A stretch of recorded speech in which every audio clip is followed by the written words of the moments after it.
नमस्कार दोस्तों, आपका स्वागत है इंस्पायर टू राइज की एक और अमूल्य ज्ञान से भरी वीडियो में।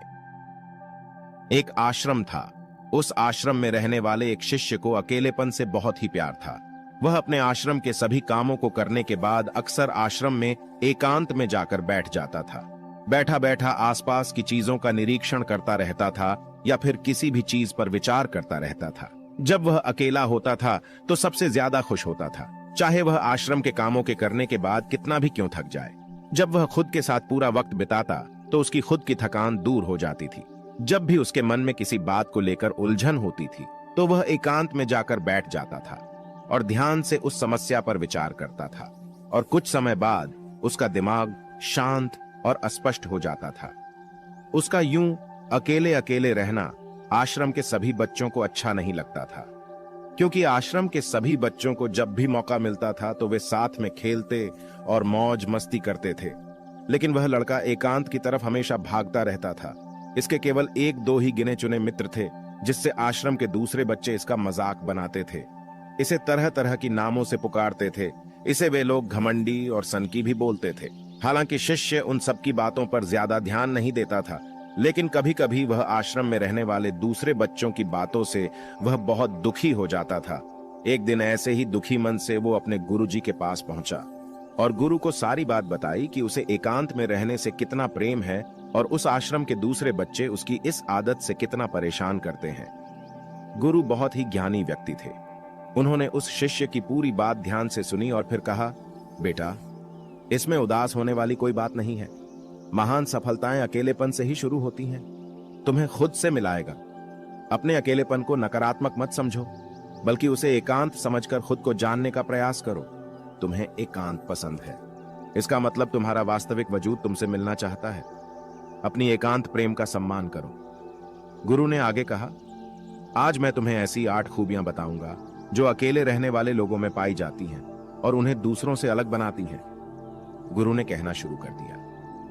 पहली खूबी जो एकांत में रहने वाले लोगों में पाई जाती है वह यह है कि ऐसे लोग दूसरों की तुलना में खुद के प्रति ज्यादा जागरूक होते हैं। वह खुद के स्वभाव और आचरण के बारे में ज्यादा गहराई से समझ पाते हैं। एकांत में रहने वाले लोग खुद की कमजोरियों और ताकत के बारे में जान पाते हैं, जिससे कि वह दूसरे लोगों की तुलना में किसी भी परिस्थिति का सामना ज्यादा अच्छे से कर सकते हैं। एकांत में रहने वाले लोगों की दूसरी खूबी है उनका व्यक्तित्व सबसे अलग, सबसे हटकर होता है।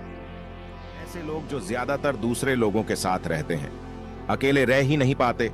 उनके अंदर दूसरों की आदतें, दूसरों के विचार आने लगती हैं, जिससे कि उनके व्यक्तित्व में वह अनूठापन और निरालापन नहीं आ पाता है। उनका व्यक्तित्व कई सारे लोगों का मिश्रण होता है। एकांत में रहने वाले लोग जो खुद के साथ समय बिताते हैं, वह दूसरों की बातों से इतना प्रभावित नहीं होते। उनको अपने जीवन जीने के खुद के बनाए नियम होते हैं। ये किसी से भी आसानी से प्रभावित नहीं होते। ऐसे लोगों की शख्सियत सबसे हटकर सबसे अलग होती है, इसलिए इनके व्यवहार में एक अलग ही निरालापन होता है।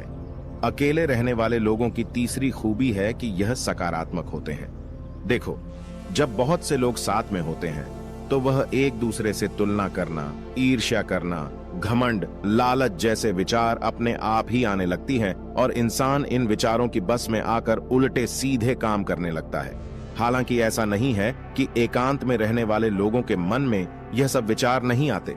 वह अकेले हैं, इसलिए घमंड, लालच जैसे विचार दूसरों की तुलना में काफी कम आते हैं। अकेले रहने पर उन्हें खुद के बारे में सोचने का समय ज्यादा मिल जाता है, जिससे कि वह अपने नकारात्मक विचारों को दूर करने में सक्षम होते हैं। अकेले रहने वाले लोगों की चौथी खूबी है कि ऐसे लोग अन्य लोगों के मुकाबले ज्यादा अनुशासित और आत्मनिर्भर होते हैं। हेल्दी रहने वाले लोग अपना काम अक्सर खुद ही करते हैं, इसलिए दूसरों की तुलना में ज्यादा आत्मनिर्भर होते हैं या अपने काम को लेकर बहुत स्पष्ट होते हैं और भविष्य में बहुत ही सक्षम होते हैं और बहुत ही आगे जाते हैं। अकेले रहने वाले लोग एक निश्चित दिनचर्या का पालन करते हैं, जिससे यह लोग ज्यादा व्यवस्थित होते हैं और यह भी उनके अनुशासित होने का एक कारण भी है। गुरु ने आगे कहा, अकेले रहने वाले लोगों की 5वीं खूबी है कि यह किसी भी चीज को बहुत ही गहराई से सोचते हैं। अकेले रहने वाले लोगों की सबसे बड़ी खासियत है कि किसी भी चीज को गहराई में सोचना और बहुत ही बारीकी से सोचना। इसलिए जितने भी बड़े से बड़े कवि रचयिता हुए हैं, उन सबको एकांत बहुत ही पसंद था, क्योंकि जब कोई भी व्यक्ति एकांत में होता है तो अपने अंदर की आवाज को सुन पाता है।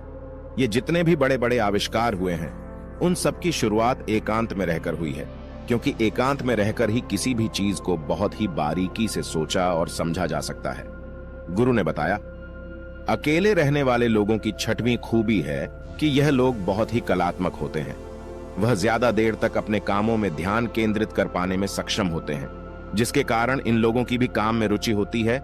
ये लोग उस काम को बहुत ही आगे तक ले जाते हैं, क्योंकि इनके आसपास इनके ध्यान को बांटने वाला कोई और नहीं होता है। इसलिए जब तक चाहे वह अपने काम में खोए रह सकते हैं, और यही कारण है कि ऐसे लोग बहुत ही रचनात्मक और कलात्मक होते हैं। सातवीं खूबी है, अकेले रहने वाले लोगों के दूसरों के साथ रिश्ते बहुत ही गहरे होते हैं। हालांकि अकेले रहने वाले लोग ज्यादा लोगों से अपना संबंध नहीं बनाते, लेकिन ये जितने भी लोगों से अपना संबंध बनाते हैं, उनके साथ संबंध सच्चे दिल से बनाते हैं। ऐसे लोगों के दोस्त बहुत ही कम होते हैं, लेकिन जितने भी दोस्त होते हैं वे उनके साथ पूरी ईमानदारी के साथ रहना पसंद करते हैं। लोग कहते हैं कि अकेले रहने वाले लोग कम बात करते हैं, लेकिन उनसे पूछिए जिनसे ये लोग दिल से जुड़े होते हैं। ऐसे लोग जिन्हें अपना मान लेते हैं, उनके सामने अपनी पूरी बात रख देते हैं। गुरु ने आठवीं खूबी बताई, अकेले रहने वाले लोग मानसिक तौर पर और भावनात्मक तौर पर बहुत ही मजबूत होते हैं, क्योंकि उन्हें पता होता है कि आज उनके ऊपर कोई समस्या है तो उन्हें अकेले ही समस्याओं का निवारण करना है। ऐसा बार बार करने से उनके अंदर खुद के प्रति आत्मविश्वास और आत्मसम्मान के बढ़ने से मानसिक और भावनात्मक तौर पर बहुत ही मजबूत हो जाते हैं। इतना कहकर वह गुरु शांत हो गए। गुरु के मुख से ऐसी बात को सुनकर शिष्य के मन में अपने एकांत में रहने की आदत को लेकर कोई मलाल, कोई संशय नहीं रह गया, बल्कि उसे अपनी इस आदत पर गर्व महसूस हो रहा था। इस जानकारी के लिए उसने गुरु का बहुत ही धन्यवाद किया और वहां से चला गया। दोस्तों, इस वीडियो में बने रहने के लिए आपका सच्चे दिल से बहुत बहुत आभार। अगर आप हमसे जुड़ना चाहते हो तो Inspire to Rise YouTube channel को सब्सक्राइब कर लें, ताकि और भी प्रेरणादायी वीडियो आपसे छूटे ना। धन्यवाद।